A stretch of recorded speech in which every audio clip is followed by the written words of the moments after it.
5 manières d'augmenter son estime de soi. Bonjour à toutes et à tous et bienvenue sur ma chaîne Esther Valentin, votre coach spécialisée en vie sentimentale. Et aujourd'hui, je vais vous parler d'un thème que j'adore, c'est l'estime de soi. Pourquoi je dis que j'adore? Parce qu'il est le fond de beaucoup, et encore beaucoup, de problématiques amoureuses. On va voir pourquoi. Parce qu'en fait, il faut savoir déjà que l'estime de soi, elle vient de deux choses. Elle vient de notre personnalité, elle vient de notre contexte aussi. Je vous dis ça parce qu'il y a une part de génétique, il y a une part de ce qu'on est naturellement. On a plus ou moins une estime de soi, c'est un trait de personnalité. Mais elle est fluctuante au cours d'une vie, l'estime de soi, en fonction d'un contexte de vie aussi. C'est important à savoir.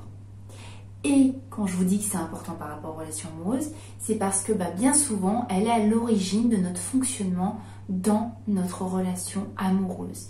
Et donc, elle influe extrêmement beaucoup sur notre bonheur en amour. Voilà pourquoi je dis que c'est un thème que j'aime beaucoup. C'est parce que c'est souvent le fond d'un problème. En tout cas, il sera souvent lié.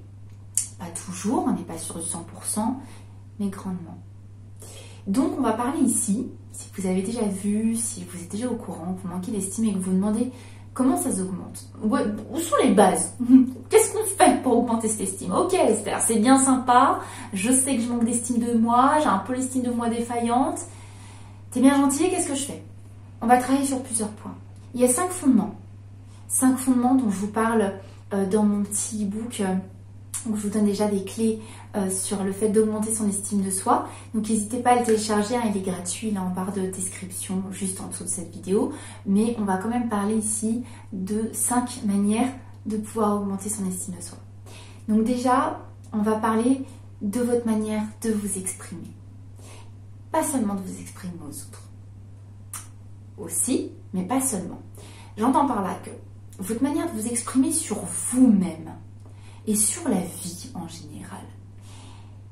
Regardez comment vous exprimez. Est-ce qu'il y aura toujours plutôt une connotation négative dans ce que vous dites? Est-ce que quand vous vous regardez dans le miroir, vous avez des pensées? Parce que s'exprimer, ce n'est pas uniquement par la parole.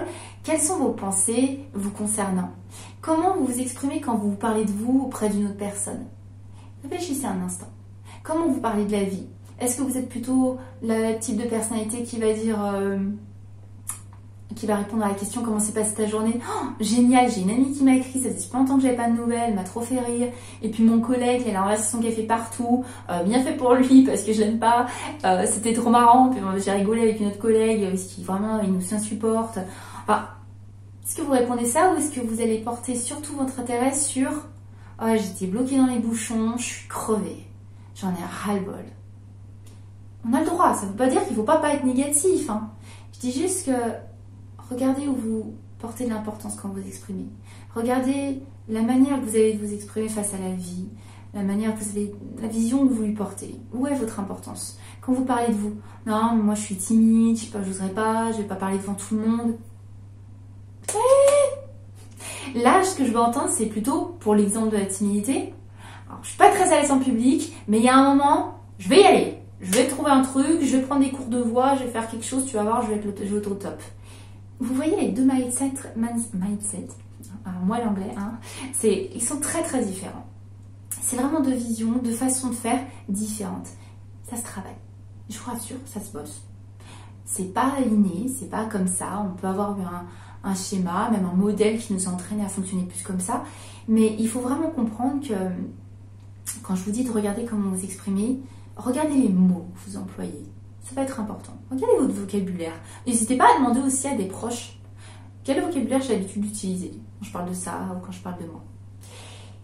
S'exprimer plus positivement, ça semble vraiment forcé au début. Mais ça devient vraiment une habitude. Je vous assure. C'est juste une question d'entraînement. Juste. Ça semble forcé au début, il ne faut pas l'oublier, ça semble être un effort. Mais ça fait déjà une différence. Votre cerveau s'entend lui-même, il vous entend parler et il pense vraiment que le négatif, il faut y porter toute son attention. Et c'est pas en vivant dans votre univers de négativité que vous allez vous tirer vers le haut, il n'y a pas de magie. Il faut bien que ça vienne de quelque part d'augmenter son estime de soi. Donc on bosse sur ce point. Regardez comment vous exprimez. Prenez le temps de regarder. C'est important, votre écoute de vous-même, votre observation de vous-même, pour ensuite pouvoir vous améliorer. Deuxième chose, examinez votre entourage. Regardez par qui vous êtes entouré. Je m'explique. Attention, je ne remets pas en question tout votre entourage non plus, il ne faut pas abuser. Simplement, je vais vous citer une des citations que je préfère. Nous sommes faits de ceux que nous aimons. C-E-U-X. Nous sommes faits de ceux que nous aimons. J'ai toujours adoré cette citation. Elle a pris beaucoup plus de sens quand j'ai étudié l'estime de soi, le développement personnel, etc. Pourquoi? Parce que votre estime est vraiment directement impactée par les gens que vous côtoyez.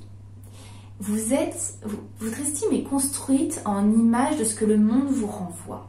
Donc il y a une partie aussi de vous-même et de ce que vous faites dans votre vie et votre image de vous tout seul, mais on ne va pas se leurrer, on n'est pas coupé du monde, on n'est pas coupé des autres êtres humains, bien loin de là, on est des êtres très sociables, donc on construit aussi notre estime de nous par ce que les autres nous renvoient.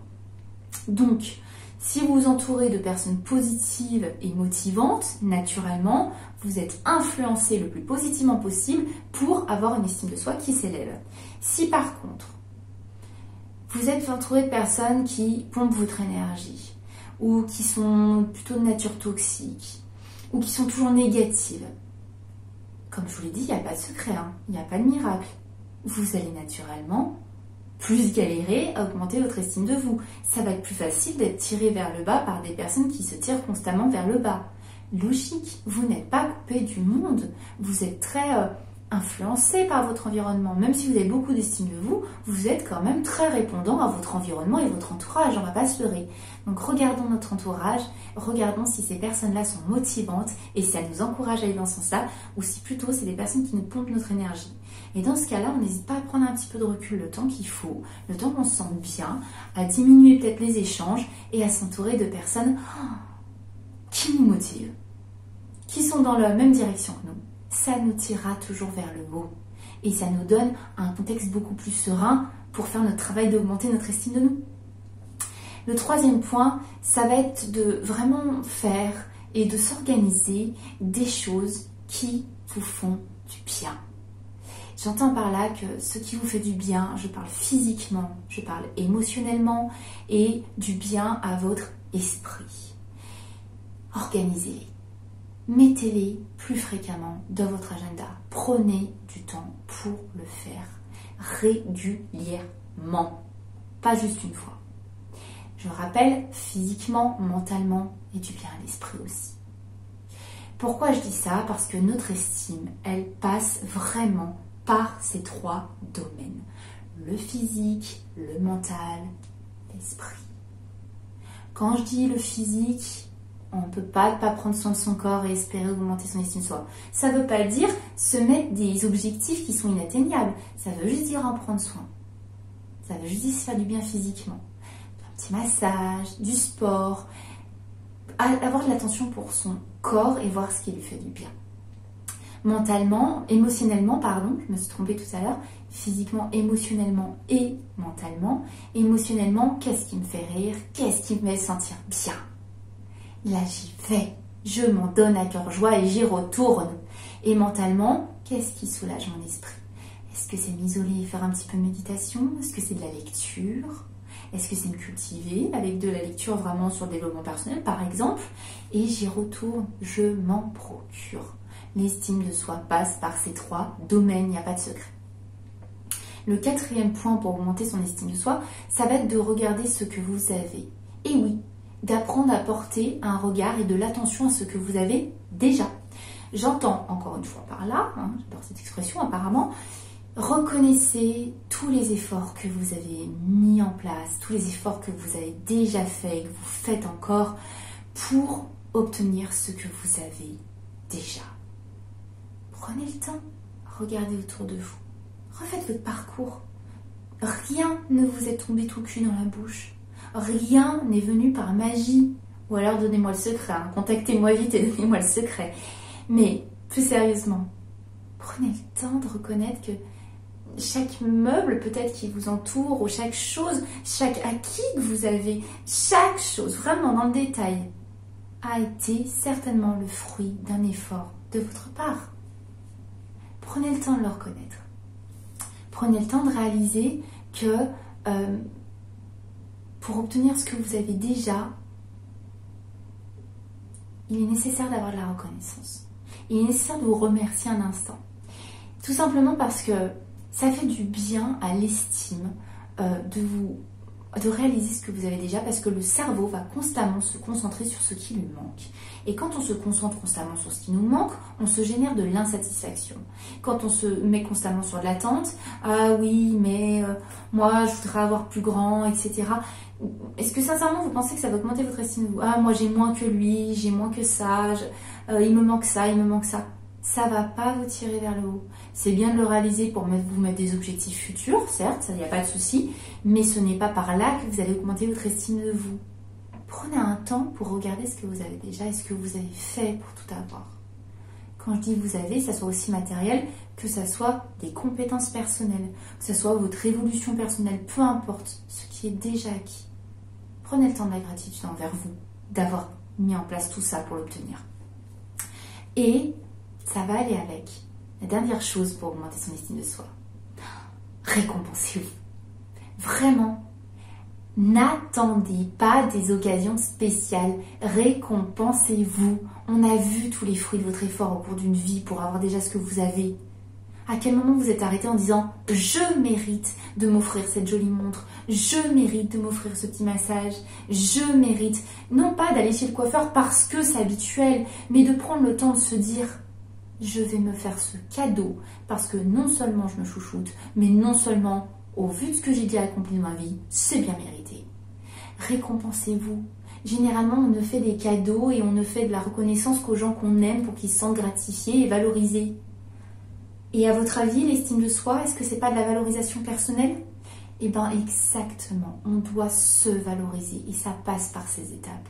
Donc, on arrête de faire des cadeaux aux autres pour leur faire plaisir, aux anniversaires, etc., en oubliant de prendre le temps de se récompenser, de se faire des petits cadeaux, parce que la personne qui vous porte chaque jour, la personne qui met en place tout ce qu'elle fait, la personne qui écoute cette vidéo et qui fait encore des efforts pour toujours s'améliorer, prendre soin de son bonheur dans sa vie. Un petit rappel, c'est vous. Donc récompensez-vous s'il vous plaît. Je ne peux pas le faire à votre place. Alors je vous en prie, je vous passe le flambeau là, je compte sur vous, vous fermez cette vidéo et vous cherchez la manière de vous récompenser. Qu'est-ce que vous aimez? Offrez-le-vous. Qu'est-ce que vous aimez? Mais même, on n'est pas obligé de parler finances. Qu'est-ce que vous aimez vous faire? Qu'est-ce que vous aimez? Ça peut être vous faire un petit plat, mais vraiment, pensez-y. Prenez juste des instants précieux et réguliers de vous récompenser. J'espère vraiment que cette vidéo vous a plu. Si c'est le cas, je vous dis toujours, n'hésitez pas à liker. Moi, ça me fait très plaisir de mon côté. Et puis, vous savez très bien qu'on va se revoir pour une prochaine vidéo parce que de mon côté, je ne vous lâche pas. Et je vous dis à très très vite. Bye bye.